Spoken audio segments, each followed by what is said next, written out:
ಮಧುರ ವಾರ್ತೆಯಲ್ಲಿ ಮತ್ತೊಂದು ಪ್ರಮುಖ ಸುದ್ದಿಯನ್ನ ನಿಮ್ ಜೊತೆ ಹಂಚಿಕೊಳ್ತಾ ಇದ್ದೀವಿ. ಇದು ಏಷ್ಯಾನೆಟ್ ಸುವರ್ಣ ನ್ಯೂಸ್ಗೆ ಸಂಬಂಧಪಟ್ಟಂತಹ ವಿಚಾರ.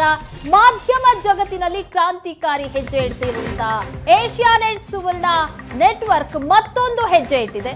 ಇದುವರೆಗೂ 7 ಭಾಷೆಗಳಲ್ಲಿ ವೀಕ್ಷಕರನ್ನ ತಲುಪಿದ್ದ ಏಷ್ಯಾನೆಟ್ ವೆಬ್ಸೈಟ್ ಈಗ 8ನೇ ಭಾಷೆಯಲ್ಲಿ ಮರಾಠಿ ವೆಬ್ಸೈಟ್ ನಲ್ಲಿ ಮಹಾರಾಷ್ಟ್ರ ಸಿಎಂ ದೇವೇಂದ್ರ ಫಡ್ನವೀಸ್ ಚಾಲನೆ ನೀಡಿದ್ರು. ಇದಕ್ಕೆ ಮುಂಬೈ ಪ್ರೆಸ್ ಕ್ಲಬ್ ನಲ್ಲಿ ನಡೆದಂತಹ ಕಾರ್ಯಕ್ರಮದಲ್ಲಿ ಮಹಾರಾಷ್ಟ್ರದ ಉಪಮುಖ್ಯಮಂತ್ರಿ ದೇವೇಂದ್ರ ಫಡ್ನವೀಸ್ ಜೊತೆಗೆ ಡಾಕ್ಟರ್ ರಾಮನಾಥ್ ಸೋನವಾಣೆ, ನಟ ಪ್ರವೀಣ್ ದಬಾಸ್, ನಟಿ ಪ್ರೀತಿ ಜಾಂಗಿಯಾನಿ, ಏಷ್ಯಾನೆಟ್ ಗ್ರೂಪ್ ನ ಎಕ್ಸಿಕ್ಯೂಟಿವ್ ಚೇರ್ಮನ್ ಆಗಿರುವಂತಹ ರಾಜೇಶ್ ಕಾಲ್ರಾ, ಏಷ್ಯಾನೆಟ್ ಗ್ರೂಪ್ ನ ಸಿಇಒ ನೀರಜ್ ಕೊಹ್ಲಿ ಸೇರಿದಂತೆ ಅನೇಕ ಗಣ್ಯರು ಭಾಗಿಯಾಗಿದ್ರು ಈ ಕಾರ್ಯಕ್ರಮದಲ್ಲಿ. ಏಷ್ಯಾನೆಟ್ ನ್ಯೂಸ್ ಡಿಜಿಟಲ್ ವೆಬ್ಸೈಟ್ ಈಗಾಗಲೇ ಕನ್ನಡ, ಮಲಯಾಳಂ, ಇಂಗ್ಲಿಷ್, ಹಿಂದಿ, ತಮಿಳು, ತೆಲುಗು ಹಾಗೂ ಬಾಂಗ್ಲಾ ಭಾಷೆಯಲ್ಲಿ ಇದೆ.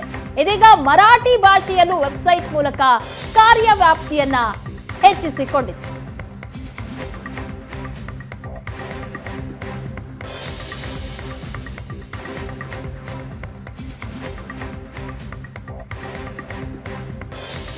अतिशय आनंदाची गोष्ट आहे की एशियानेट आता मराठीमध्ये देखील या ठिकाणी येत आहे.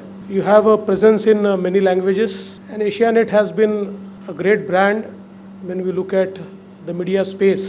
Marathi people are hungry of very genuine content. Marathi is a key language of this country. In Bharat, as we call it, it's a key language. It is also the third state with the third highest penetration among all states in the country. But when it came to Marathi, there was virtually no discussion. It was almost a given that if we are not in Marathi, we can't expand. So that is the way we look at how Marathi is.